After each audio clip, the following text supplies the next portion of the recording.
মিন হুসনি ইসলামিল মারই তারকুহু মা লা ইয়ানি।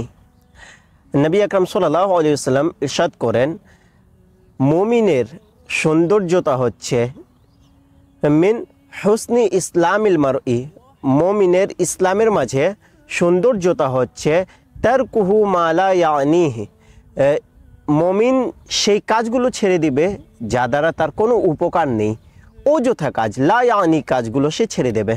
এটাই হচ্ছে মুমিনের সৌন্দর্যতা, ইসলামের সৌন্দর্যতা। এখন আসুন আমরা আমাদের দিকে দেখি, আমরা কি করি।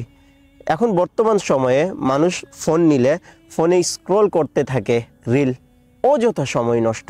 এই অযথা সময় নষ্ট করা থেকে বিরত থাকুন।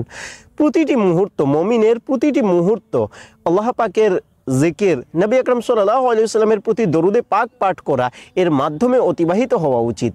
এবং বিশেষ করে এখন রমজানুল করিম আসছে, এই রমজানুল করিমের সময় আমরা যেন অযথা কোনো কাজ করে এত মহৎ সময়গুলো যেন অতিবাহিত না করে দেই অযথায়। আমরা এই প্রতিটি মুহূর্তে যেন আল্লাহ পাকের ইবাদত, জিকির, আজকার এবং নবী আকরাম সাল্লাল্লাহু আলাইহি ওয়াসাল্লামের স্মরণে, তার মহাব্বতে, ভালোবাসায় দরুদ শরীফ পাঠ করতে করতে যেন আমরা এই সময়গুলো অতিবাহিত করি। আল্লাহ সুবহানাহু ওয়া তাআলার স্মরণে সর্বদা যেন আমাদের অন্তর, আমাদের মস্তিষ্ক মগ্ন থাকে।